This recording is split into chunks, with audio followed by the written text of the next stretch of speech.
Hey, what's up? San Pedro here, and in this video I'll give you a recap of our videography and filmmaking workshop that we conducted in Zambia.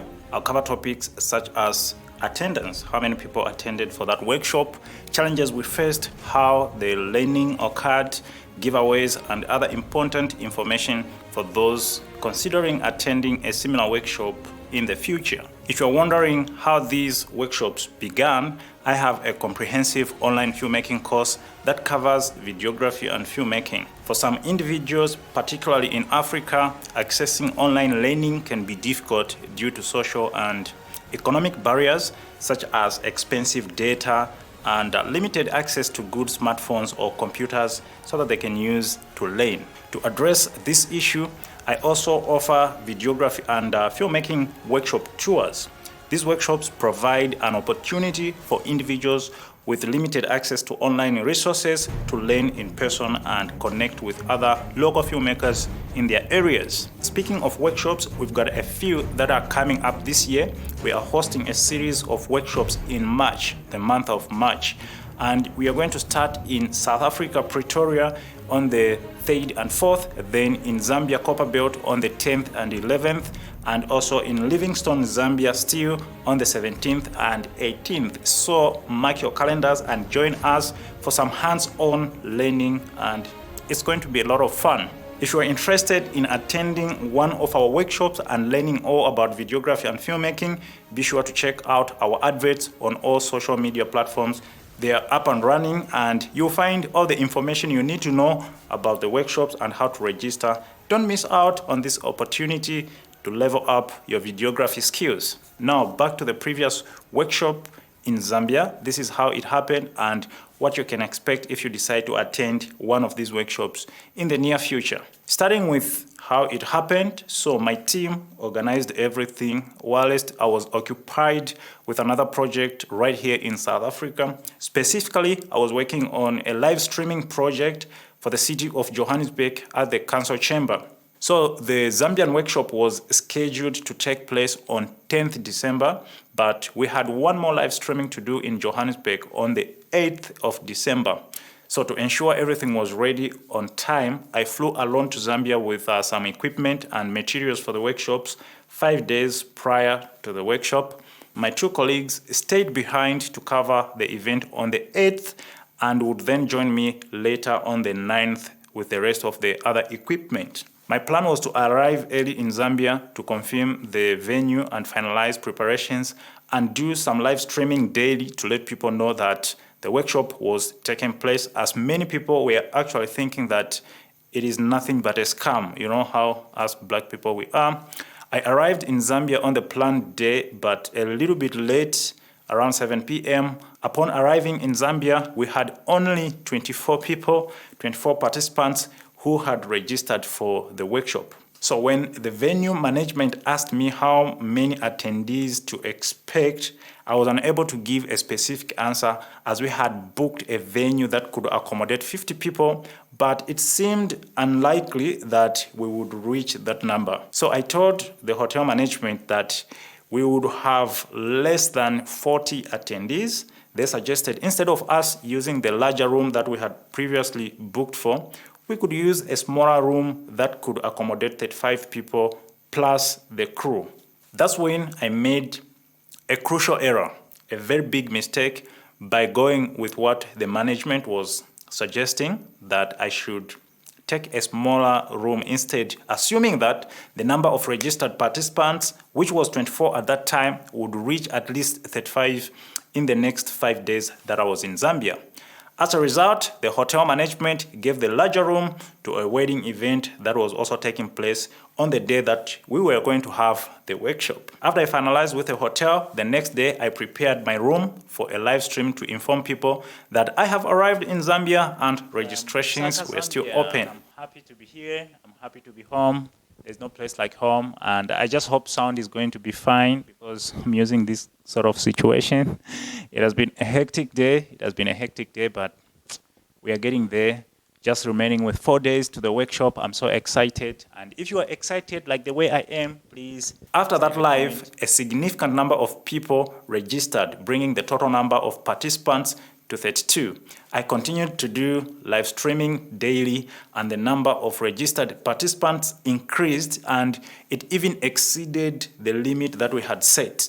I attempted to renegotiate with the venue management to reacquire a larger room again, but it was too late as the larger room had already been given to the wedding event.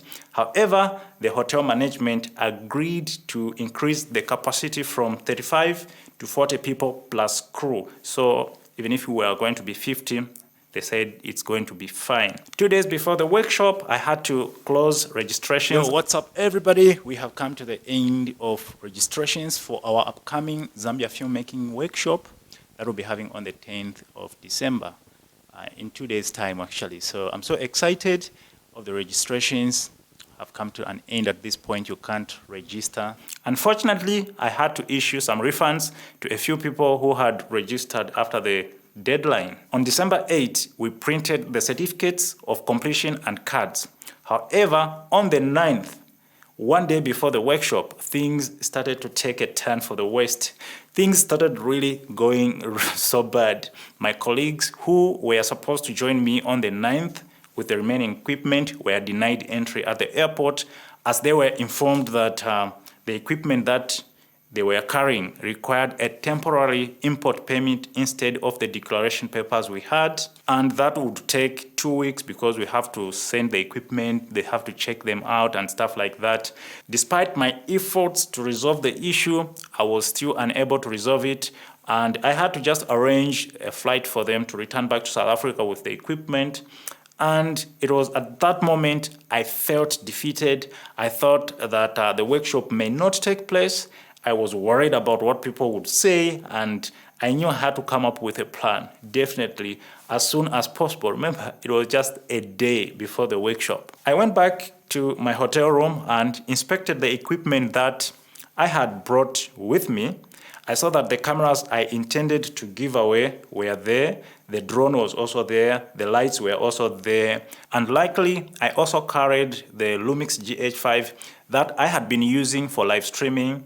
And I thought this could be used for demonstrations, and it gave me some, renewed confidence. I then informed my team about the situation and my plan, and we proceeded to set up at the hotel, at the venue where the workshop was supposed to take place that night with the available equipment. It was really crazy. It was really crazy, but I was just really happy that we are now actually setting up. When conducting workshops like this, I typically like to have a set inside to demonstrate what I'm teaching. I prefer to have a variety of cameras and equipment to give my students a comprehensive understanding. Additionally, I like to have a high lumens projector for when I'm teaching about video editing and color grading so that I can demonstrate the concepts as I explain them to ensure that the students understand the material step by step. So that night after setting up, I tested everything to ensure we were prepared for the workshop the next day.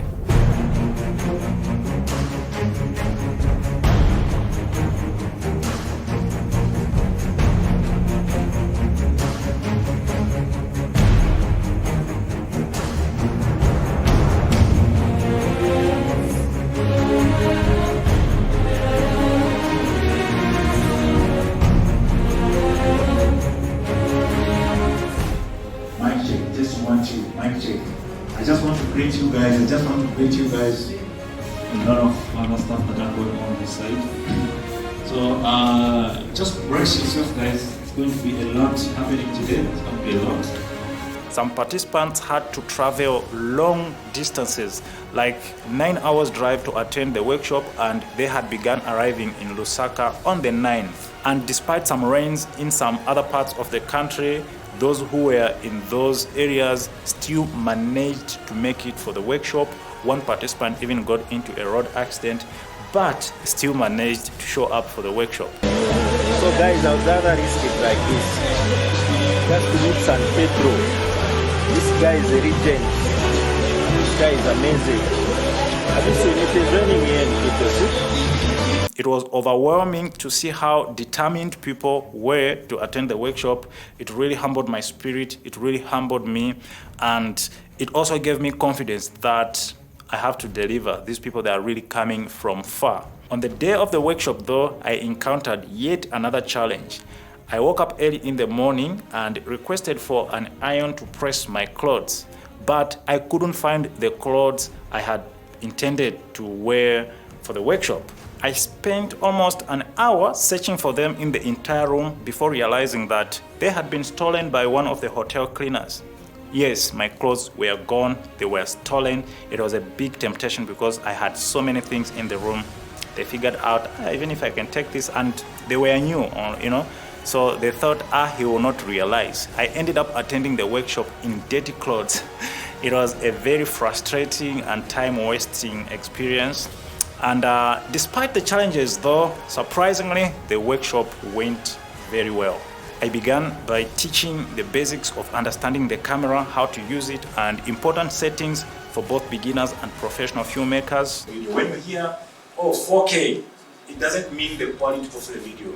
It just means the size of that video. I covered topics such as lenses and how they affect your image, compositions, and how to create great compositions. Then we covered camera angles, camera movements. I also discussed the importance of lighting, how to set up a 3-point lighting, how to shoot using natural lighting, and so many other tips and tricks, all the way to tips for recording clean audio all the time. We had a lunch break and it was delightful. There was more than enough food for everybody. Before lunch, we even had some tea breaks and some snacks. Some participants were even jokingly saying that if they didn't gain weight on that day, they would never. That is how much food was there.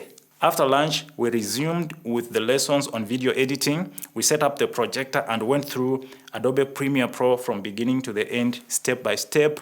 We also covered color grading, and as time was running short, I decided to enroll everyone who came for the workshop in my online film school for free so that they could continue learning about video editing and color grading, because those courses are pretty detailed. The workshop was incredibly interactive. Participants were asking questions non-stop, right, left, and center, and I made sure to answer every single one of them. It was really an amazing experience. Following the lessons, we moved on to the giveaway segment. I gave away a DJI mini drone. I gave away a Canon 600D DSLR camera. I also gave away some video lights as well as some capture cards, plus all the digital products that I'm selling on our website. I gave them away for free to everyone who came. And at the very end of the workshop, I also distributed certificates of completion, which are very important. All those who attended the workshop are still part of the WhatsApp group, where I continue to share my knowledge and help them grow as a community of talented filmmakers. So whatever questions that they have, they can post in that group. I still attend to them. I still go on Zoom calls and, try to figure out if they still have problems. It's a lifetime thing. We are growing this community of talented filmmakers. It is wonderful, and this is something that we are going to be doing even on the workshops that are coming in future. So if you happen to attend one of those workshops, you'll also be put in one of these groups and continue mentoring, giving you assignments here and there and stuff like that. It was so heartening that at the end of the workshop, most of the attendees came up to me and said the registration fee was too small for everything they learned and got. The messages they sent on the WhatsApp group and their posts on other social media platforms thanking us for how well the workshop went, that was a huge encouragement to me and the rest of the Unify Inventive team. Here are a few of their comments.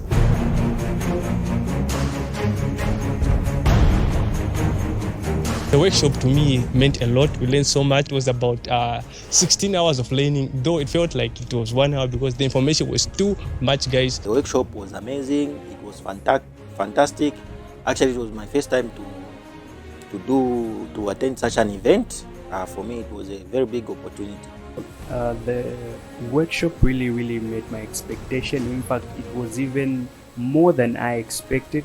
The attendees' only complaint was time constraint, so the upcoming workshops will be held for 2 days instead of 1. On the first day, we will focus on technical aspects of camera usage and how to shoot high-quality videos.